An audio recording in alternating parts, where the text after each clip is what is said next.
Mas esse falando de relógios, marcadores de tempo, etc., e que tenha um destaque preponderante no cinema, não se pode esquecer de maneira alguma aquele filme Matar ou Morrer, né? É o High Noon, né?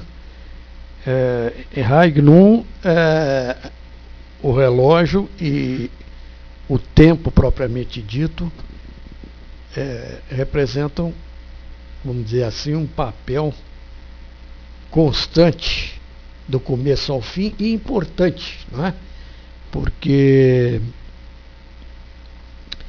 o filme, como se sabe, só recordando um pouco, era o Gary Cooper no papel principal, não é? Com aquela Kate Jurado, uma mulher muito bonita, e a grande Grace Kelly, não é?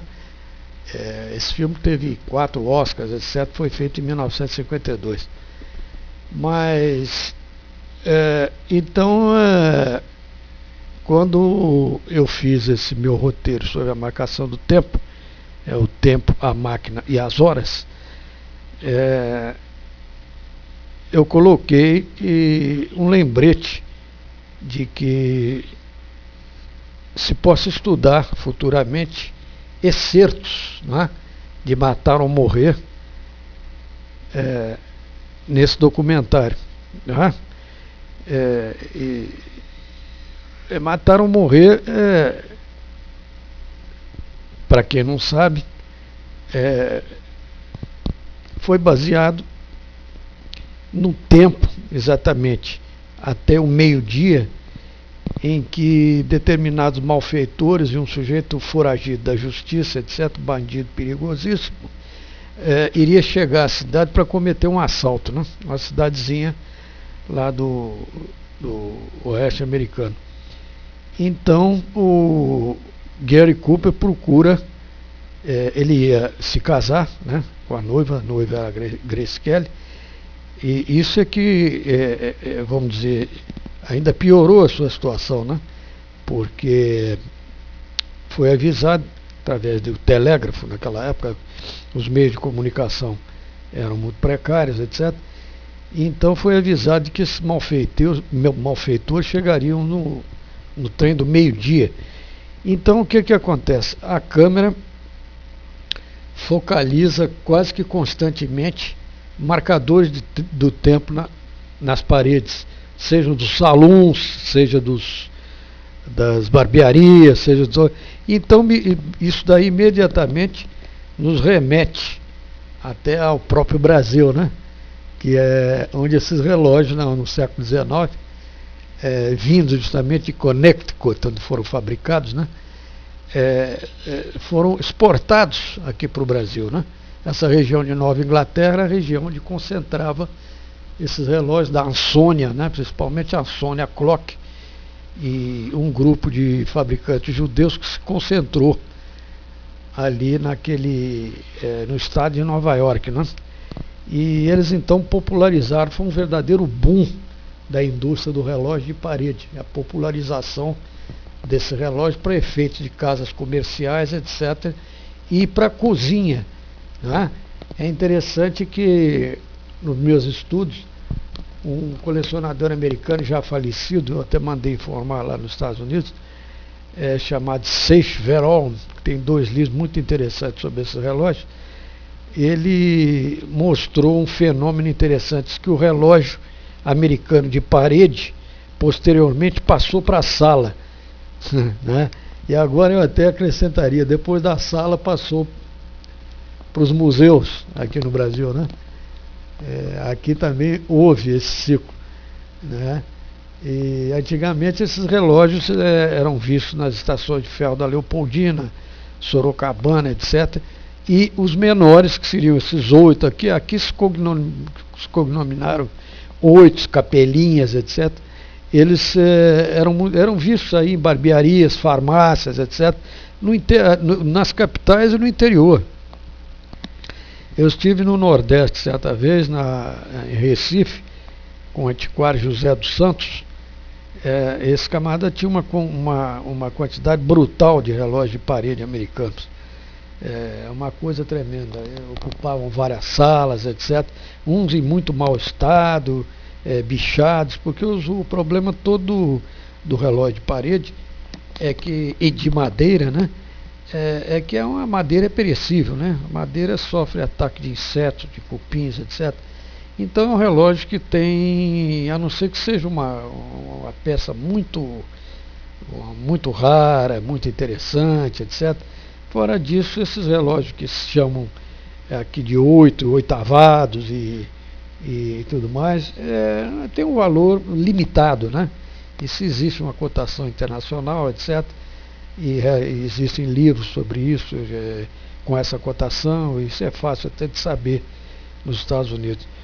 Porque na América, e até hoje, tem associação de colecionadores imensa, com 5 mil, 10 mil colecionadores que se reúnem como clubes realmente fechados e fazem barganhas, e o interesse lá é muito grande em relógios antigos, tanto dos americanos como europeus.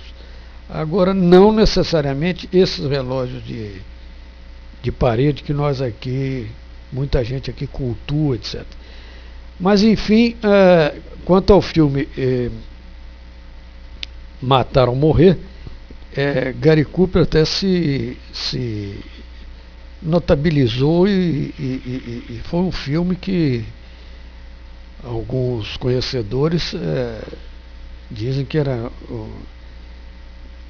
não sei se no início de carreira, mas deu uma força tremenda, tanto a ele como a Grace Kelly, com as indicações de Oscar, etc. A música também foi premiada, uma música muito conhecida, muito interessante, muito agradável, entendeu? Agora, o grande traço de Matar ou Morrer é a fixação no tempo, porque dependia do tempo a questão da chegada desses bandoleiros, não é? Que iriam praticar assaltos na cidade, etc, etc. E o Gary Cooper, personificando o papel principal lá do xerife, tentou de toda maneira angariar pessoas para lhe ajudarem, né? E as pessoas correram. Era um lugarejo excepcionalmente de covardes e tal, porque geralmente é até conhecido esse refrão: o bandido era mocinho e bandido, mocinho sempre vence e tal. Mas na realidade o Matar ou Morrer é tão autêntico e tão interessante, e isso é filme apreciadíssimo aí, né? Mas é interessante frisar isso, que até nisso o diretor Fred Zinnemann fez questão de